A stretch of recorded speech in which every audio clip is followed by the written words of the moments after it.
Hello friends, कैसे हैं आप सभी लोग। मैं आपका होस्ट एंड दोस्त चितवार पे एक बार फिर से स्वागत करता हूं आपके अपने YouTube चैनल रचित ट्यूटोरियल में। तो फ्रेंड्स, आज हम लोग वेक्टर एनालिसिस में जिस चीज की बात करने वाले हैं वो बात करने वाले हैं टाइप्स ऑफ वेक्टर की। पिछले लेक्चर्स में मैंने आपको बताया था कि वेक्टर क्वांटिटीज क्या होती हैं, कैसे हम वेक्टर क्वांटिटीज को रिप्रेजेंट करते हैं। एक छोटा सा रिव्यू उसका हम लोग ले लेते हैं। ठीक है, वेक्टर क्वांटिटी मैंने आपको बताई थी कि those quantities which have both magnitude and direction, यानी कि वो जिसमें मैग्नीट्यूड के साथ साथ डायरेक्शन भी होता है। ठीक है, जैसे उसके लिए एग्जांपल भी मैंने दिया था आपको, फोर्स का, ठीक है, वेलोसिटी का, डिस्प्लेसमेंट का। ये बहुत से एग्जांपल्स मैंने आपको बताए भी थे। ठीक है, और मैंने बताया था कि वेक्टर को रिप्रेजेंट हम करते हैं साइन ऑफ एरो से। किससे करते हैं? साइन ऑफ एरो से। जहां पर जो साइन ऑफ एरो है, ठीक है, ये बताता है इनिशियल पोजीशन को। कौन सी पोजीशन को? इनिशियल पोजीशन को, जिसे हम लोग कहते हैं टेल। क्या कहते हैं? टेल। और ये होता है हेड। क्या होता है? हेड, जो बताता है डायरेक्शन को। क्या बताता है? डायरेक्शन को बताता है। और ये जो लाइन होती है, जो इसकी लाइन की लेंथ होती है, ये डिफाइन करता है मैग्नीट्यूड को। मैग्नीट्यूड को, ठीक है, इनिशियल पोजीशन। ठीक है, ठीक है। अच्छा, तो मैंने बताया था कि कैसे हम लोग वेक्टर क्वांटिटी को रिप्रेजेंट करते हैं। ठीक है, कोई दिक्कत नहीं, यहां तक चीज समझ में आती है। ठीक है, आज हम लोग बात करने वाले हैं टाइप्स ऑफ वेक्टर की, कि क्या होता है, कितने टाइप्स के वेक्टर होते हैं। ठीक है, तो चलिए हेडिंग पड़ेगी आपकी कॉपी पे, अच्छे से हेडिंग डाल के लिखिएगा, types of vector. Types of vectors. Types of vectors. कितने टाइप के होते हैं वेक्टर्स? देखिए, सबसे पहले हम लोग बात करेंगे इक्वल वेक्टर्स की। किसकी बात करेंगे? इक्वल वेक्टर्स की। Equal vectors. सुनिएगा भाई, क्या होता है इक्वल वेक्टर? इक्वल वेक्टर में क्या होता है कि मैग्नीट्यूड और डायरेक्शन दोनों सेम होती है। मैग्नीट्यूड भी सेम होगा और डायरेक्शन भी सेम होगी। और समझिएगा बात, मैग्नीट्यूड भी सेम होगा और डायरेक्शन भी सेम होगी। फॉर एग्जाम्पल, आप लोगों को ये चीज पता है कि जो फोर्स हमारा होता है वो वेक्टर क्वांटिटी है। ठीक है, तो उसी से एक एग्जांपल लेते हैं। हमने मान लीजिए एक ब्लॉक ले लिया, ठीक है, ये उस पे यहां पे एक फोर्स अप्लाई हो रहा है F1। कौन सा फोर्स अप्लाई हो रहा है? F1। और यहीं पर एक दूसरा फोर्स भी अप्लाई हो रहा है F2। और इस जगह एक फोर्स अप्लाई हो रहा है F3। और समझिएगा बात मेरी। तो मैंने बताया कि इक्वल वेक्टर्स कौन से वेक्टर्स होते हैं? Those vectors which have same magnitude and same direction, यानी कि वो वेक्टर जिनका मैग्नीट्यूड तो सेम हो ही हो और साथ में डायरेक्शन भी सेम हो। तो यानी कि जो F1 है और ये जो F2 है, ये कैसे वेक्टर होंगे? ये इक्वल वेक्टर होंगे, यानी कि F1 is equal to F2। ठीक है, और इक्वल वेक्टर्स के बीच जो एंगल होता है वो होता है 0 डिग्री। कितना होता है? 0 डिग्री होता है। इक्वल वेक्टर्स के बीच जो एंगल होता है वो होता है 0 डिग्री। ठीक, ये चीज समझ में आई आपको? ठीक, अच्छा, ये तो बात हो गई इक्वल वेक्टर की। अब यहां पर आपने एक चीज देखिए, F3 लिखा हुआ है, इसे हम लोग कहते हैं अपोजिट वेक्टर। कौन सा वेक्टर? अपोजिट वेक्टर या निगेटिव वेक्टर। क्या कहते हैं? अपोजिट वेक्टर कहते हैं या निगेटिव वेक्टर कहते हैं। यानी कि vector which have same magnitude but opposite direction।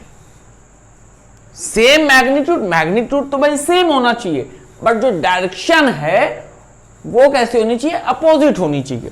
देख लीजिए अपोजिट है कि नहीं है। ठीक है, एक और आपको अच्छी सी बात बता दें, ये जितने भी वेक्टर अप्लाई होते हैं, इक्वल वेक्टर ले लें, अपोजिट वेक्टर ले लें, ये सेम डायमेंशन पे अप्लाई होते हैं। अगर यहां पे फोर्स है तो फोर्स ही का इक्वल वेक्टर होगा। ऐसा नहीं होगा कि फोर्स है तो उसके साथ डिस्प्लेसमेंट है, या फोर्स है तो उसके साथ वेलोसिटी है, बिल्कुल नहीं। अगर डायमेंशन फोर्स की है तो उसका जो इक्वल वेक्टर होगा वो फोर्स ही होगा। इस चीज से हमेशा ध्यान रखिएगा। ठीक, अब अपोजिट वेक्टर की बात आ गई।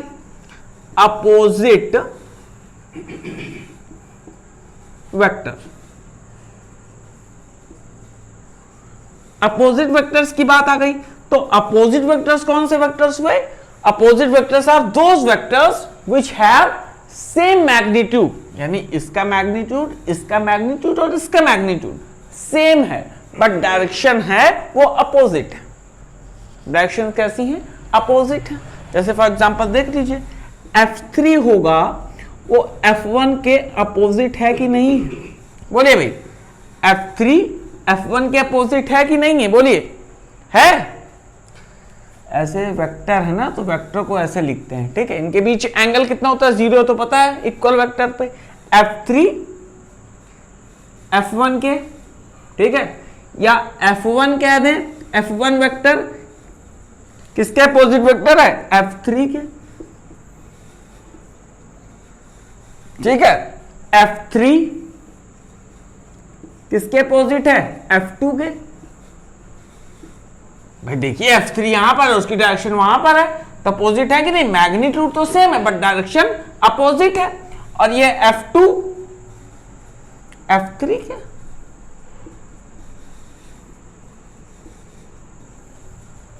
ठीक, ये चीज समझ में आएगी नहीं आई कि मतलब मैग्नीट्यूड तो सेम होना चाहिए। मैग्नीट्यूड आप जानते हैं, जो लेंथ है ये तो मैग्नीट्यूड है, और ये क्या बताता है? डायरेक्शन बताता है।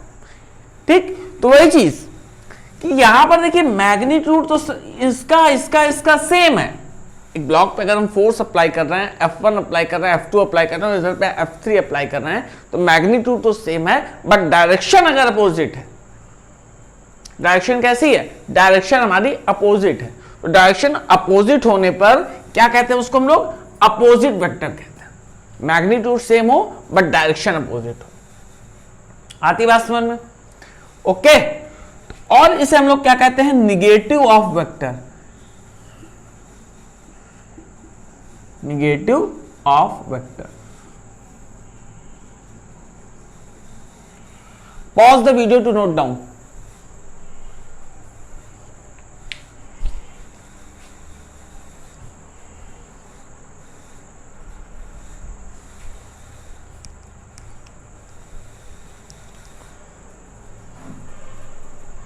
ओके, यहां तक आप लोग को बात समझ में आई?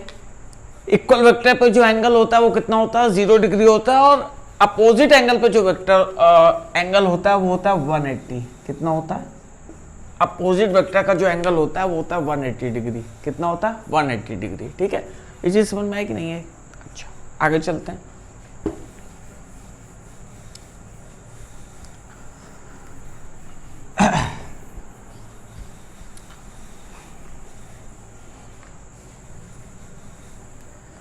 अब हम लोग बात करेंगे पैरेलल वेक्टर और एंटी पैरेलल वेक्टर की। कौन से वेक्टर की? Parallel vector and anti parallel vector. कौन से vector? Parallel vector,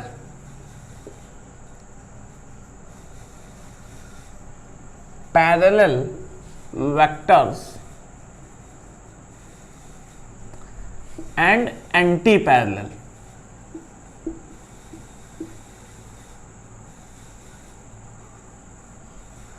parallel vectors and anti parallel vectors. देखिए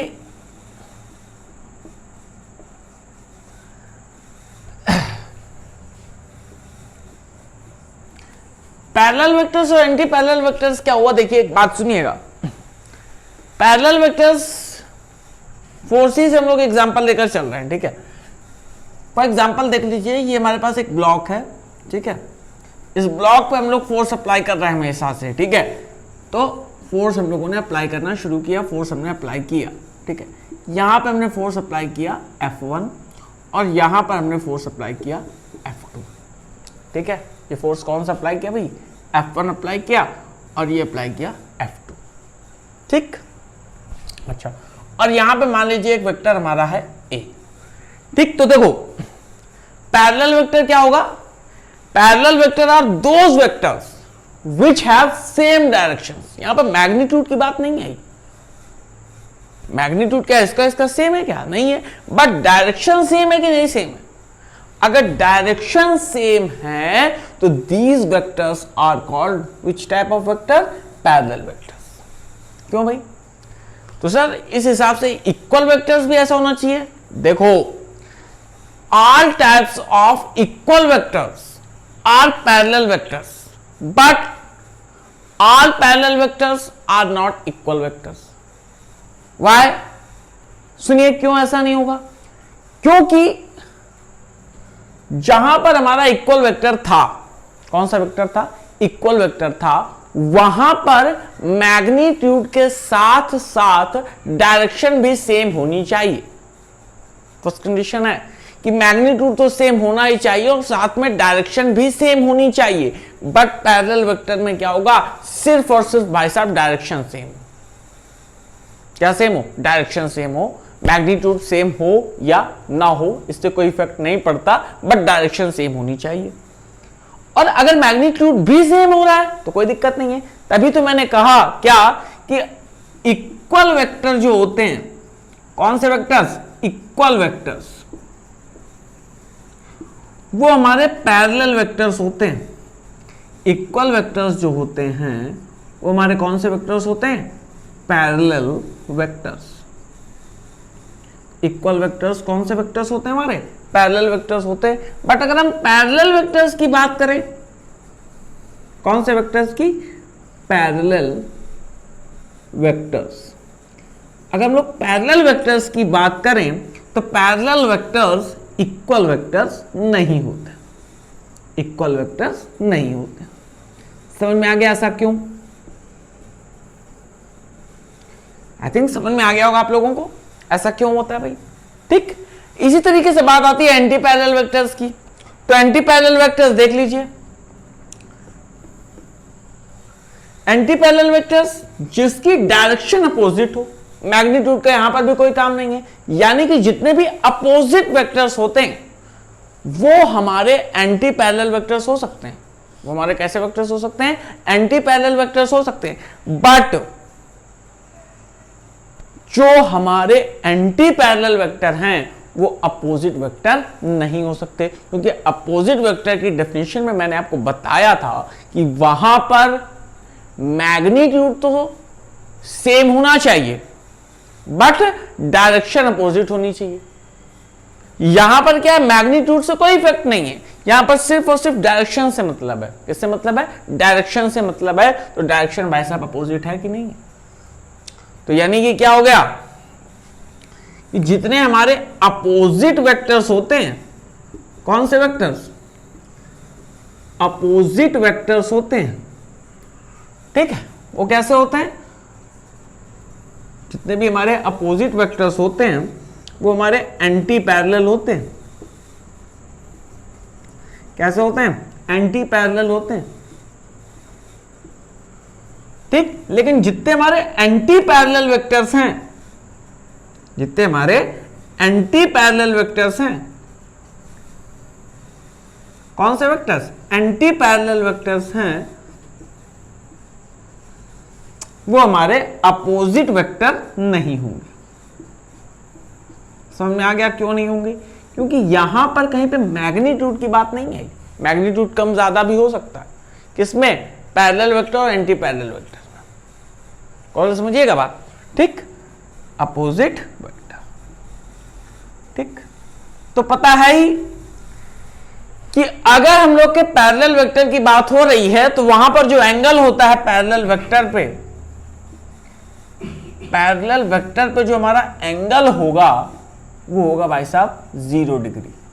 कितना होगा 0 डिग्री, और जो एंटी पैरेलल पे होगा, एंटी पैरेलल पे जो एंगल होगा, यहां पर लिख देता हूं एंगल किसमें, एंटी पैरेलल में, एंटी पैरेलल में, एंटी पैरेलल में जो हमारा एंगल होगा वो होगा 180 डिग्री। ठीक है, pause the video to note down, pause करके वीडियो को अच्छे से नोट कर लीजिए।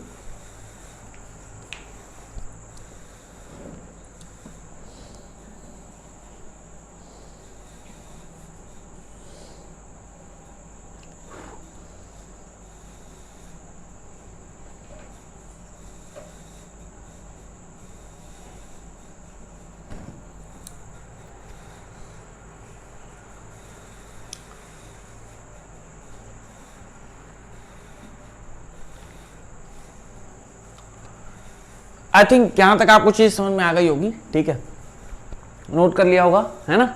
आगे चलते हैं। अगला जो हमारा वेक्टर आता है वो आता है कोलिनियर। कौन सा वेक्टर, कोलिनियर। अगला वेक्टर जो हमारा आता है वो आता है कोलिनियर वेक्टर। कौन सा वेक्टर, कोलिनियर।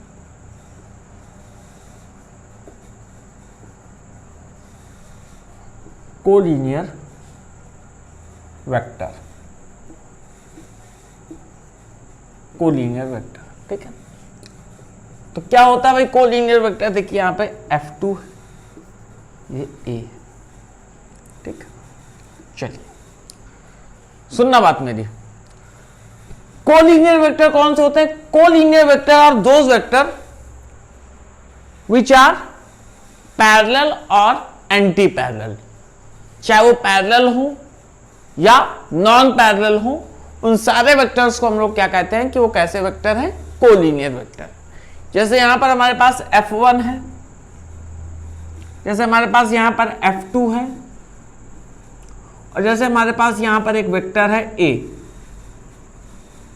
देख लीजिए F1 और जो A है ये कैसे हैं, पैरेलल हैं। तो कोलिनियर वेक्टर में या तो वो पैरेलल हो,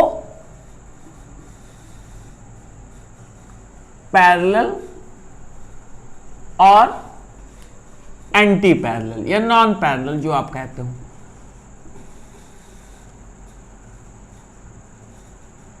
यानी कि जो वेक्टर पैरेलल और एंटी पैरेलल होते हैं उन्हें हम क्या कहते हैं, उन्हें हम लोग कहते हैं collinear vector.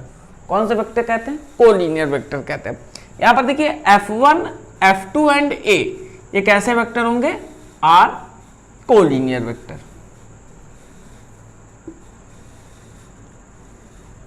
Are collinear vector. यानी ये चीज समझ में आ गई कि नहीं आ गई भाई, बोलिए आगे बात समझ में। Pause the video to note down.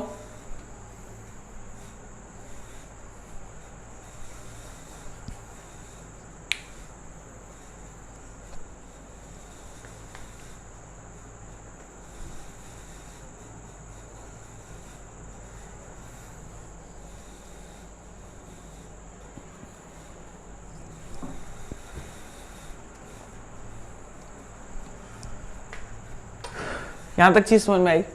चलिए अब एक आता है कोप्लेनर वेक्टर। कौन सा, कोप्लेनर वेक्टर। तो कोप्लेनर वेक्टर पहले बताने से पहले मैं आपसे पूछना चाहूंगा, आप प्लेन तो बहुत अच्छे से जानते ही हैं कि प्लेन क्या होता है ना, जानते ही है ना भाई। प्लेन, प्लेन तो जानते ही हैं आप लोग कि प्लेन क्या होता है। भाई अगर प्लेन क्या था, दो एक्सिस थे हमारे पास x एंड y, तो ये क्या है, प्लेन है। ये देख लीजिए ये क्या है, ये प्लेन है। ठीक है, तो ये तो था। अब हम लोग बात कर रहे हैं कोप्लेनर वेक्टर की। किसमें, किसकी बात कर रहे हैं, कोप्लेनर वेक्टर। कोप्लेनर वेक्टर, कौन से वेक्टर की बात कर रहे हैं भाई, कोप्लेनर वेक्टर। क्या होता है भाई कोप्लेनर वेक्टर, सुनिएगा। those vector which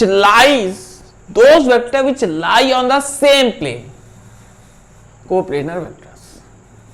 यानी कि वो वेक्टर जो सेम प्लेन पर लाई करते हैं उसे हम लोग क्या कहते हैं, कोप्लेनर वेक्टर कहते हैं। जैसे देख लीजिए, ठीक है, this is X axis, this is Y and this is Z. ठीक है, कोई दिक्कत नहीं है यहां तक। अच्छा, अब देखिए भाई,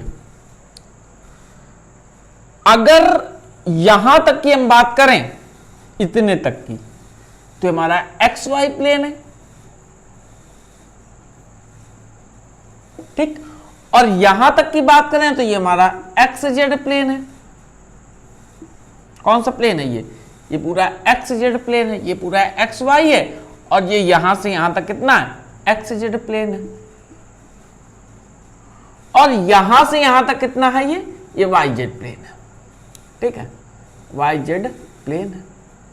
ठीक, अब देखिएगा, मैंने बताया क्या कि the vectors which are lie on the same plane, यानी कि जो सेम प्लेन पर लाई करते हैं उन्हें हम क्या कहते हैं, कोप्लेनर वेक्टर कहते हैं। जैसे हमने यहां पर ले लिया vector A, vector B, vector C, vector D, तो देखिए इस सेम प्लेन पर लाई कर रहे हैं, ए बी सी डी, तो कैसे हैं, तो A B C D coplanar है। ठीक, यहां पर हमने ले लिया ई एफ, ये भी एक्स जेड सेम प्लेन पर लाई कर रहे हैं, कैसे हैं, कोप्लेनर है। यहां पर ले लिया हमने जी एच, तो ये भी कैसे हैं, कोप्लेनर है। लेकिन अगर हम बात करते हैं जी और ए, क्या ये कोप्लेनर है, बिल्कुल नहीं, क्योंकि सेम प्लेन पर लाई नहीं कर रहा है, ये लाई कर रहा है वाई जेड प्लेन पर, और यहां ये है, जैसे हमने ले लिया ये तुम्हारा ए बी सी डी, किसमें, A B C D X Y plane पर है, तो क्या कोप्लेनर है, यस बिल्कुल कोप्लेनर है। क्यों, क्योंकि एक ही प्लेन पर ये लाई कर रहा है। ठीक, ई एफ क्या कोप्लेनर है, यस बिल्कुल है, क्योंकि एक्स जेड प्लेन पर लाई कर रहा है। अगर मैंने ले लिया क्या जी एच, क्या ये कोप्लेनर है, बिल्कुल है, क्यों, क्योंकि वाई जेड प्लेन पर लाई कर रहा है। लेकिन अगर मैं कह दूं क्या कि vector G and vector C are coplanar, बिल्कुल नहीं है, क्यों, क्योंकि सेम प्लेन पर लाई नहीं कर रहा है। ये हमारा वाई जेड प्लेन पर है और ये हमारा एक्स वाई प्लेन पर है। समझ में आया कि कोप्लेनर का मतलब क्या हुआ। ठीक है, तो चीज समझ में आ रही ना, नोट कर लीजिए।